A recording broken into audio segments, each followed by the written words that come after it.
open file in MS Excel, बरोबर.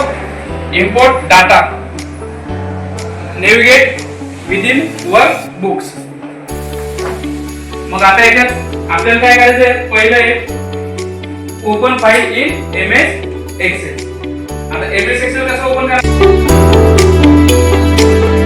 13. आता आपल्याला कोणतं प्रॅक्टिकल करायचे आहे, MS Excel 13 मध्ये आपल्याला प्रॅक्टिकल करायचे आहे, बरोबर. मग त्याच्यात आपल्याला सुरुवात काय करायची, open file in MS Excel. MS Excel मध्ये फाईल कशी ओपन करायची, बरोबर, ती सेव्ह कशी करायची.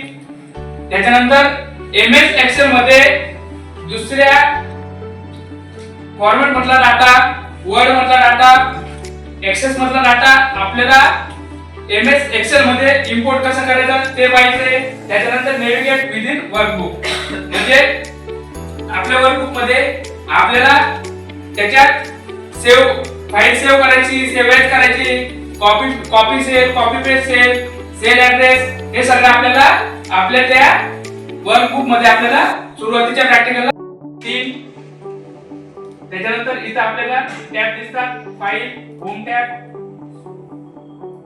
फाईल मध्ये मग येतं इन्फो, न्यू. आपल्याला जर नवीन शीट घ्यायची असली, नवीन वर्कबुक ओपन करायची असली तर आपण इथून ब्लँक वर्कबुक, होम इन्व्हेंटरी आपण वेगवेगळ्या वर्कबुक ओपन करू शकतो. त्याच्यानंतर पुढचा ऑप्शन येतो सेव्ह. सेव्ह म्हणजे आपण आपला वर्कबुक सेव्ह करायची. त्याच्यानंतर सेव्ह ॲज म्हणजे आपण इथून आपली जी फाईल आहे त्याला परत दुसऱ्या फाईल मध्ये सेव्ह करू शकतो. त्याच्यानंतर प्रिंट. प्रिंट मध्ये मग आपली जी वर्कबुक आहे ती वर्कबुक मधली आपण एक शीट प्रिंट करू शकतो. त्याच्यानंतर शेअर, एक्सपोर्ट, क्लोज केल्यावर हे पुन्हा बरोबर फाईल मेनू मधलं पाहिलं ते इन्फॉर्मेशन, न्यू, ओपन, सेव्ह, बरोबर. आता याच्यात पहा इथं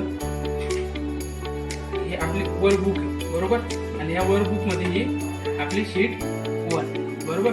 शीट 1 मध्ये मग A, B, C हे झाले कॉलम, 1, 2, 3 हे झाले रो, बरोबर. हे पहा इथं 3 रो 3 कॉलम, बरोबर. एक आहे हे कॉलम आहे आणि नंबरिंग मध्ये जे असतात ते रोज असतात, समजले. आता बघा मी इथं A आणि 1 ग्रे शेड मध्ये दिसते, म्हणजे या सेलचा ऍड्रेस काय झाला, सेल आहे, एक सेल आहे, त्या सेलचा ऍड्रेस काय झाला मग A1. A म्हणजे काय, रो, कॉलम, आणि 1 म्हणजे रो. ही सेल कोणती मग,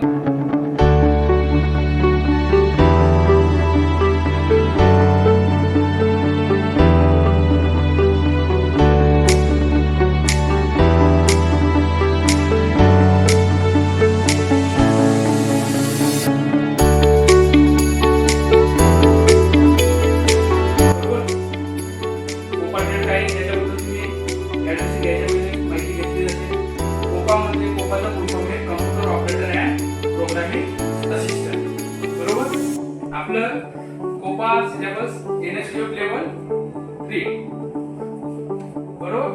आणि आपला कोपा ट्रेड 1 वर्षाचा आहे, बरोबर. कोपा केल्यानंतर आपल्याला नोकरीची संधी कुठे आहे माहिती आहे का, आपण कोपा केल्यानंतर प्रायव्हेट कंपनीमध्ये, सेंट्रल गव्हर्नमेंट सेक्टरमध्ये, त्याच्यानंतर आपलं स्टेट गव्हर्नमेंटच्या सेक्टरमध्ये आपण कम्प्युटर ऑपरेटर म्हणून आपण नोकरी मिळवू शकतो.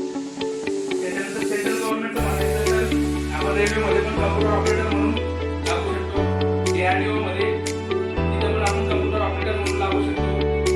आपल्या कोपा ट्रेडमध्ये computer operator and programming assistant, जे आपले मोठमोठ्या कंपनीमध्ये सॉफ्टवेअर डेव्हलपर असतात त्यांचं असिस्टंट म्हणून आपण, त्यांचं सहाय्यक म्हणून आपण कोपा केल्यानंतर पण त्यांना तिथे आपल्याला प्रायव्हेट कंपनीमध्ये जॉब मिळू शकतो.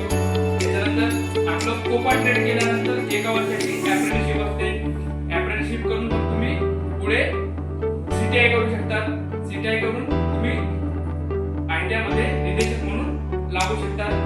असे हे झाले आपले रोजगाराच्या संधी. आणि त्याच्यानंतर प्रत्येकाच्या गावात ग्रामपंचायत. आता काय असतं, ग्रामपंचायतमध्ये प्रत्येक ग्रामपंचायतमध्ये ऑपरेटर, कम्प्युटर ऑपरेटर म्हणजे काय, संगणक परिचालक. तुम्ही तुमच्या स्वतःच्या गावात ग्रामपंचायतमध्ये तुम्ही नोकरी करू शकता किंवा तुम्ही जे आपले शैक्षणिक कागदपत्र असतात, डॉक्युमेंट असतात, उत्पन्नाचा दाखला, कास्ट सर्टिफिकेट हे काढण्यासाठी आपण कुठे असतो, सेतूमध्ये.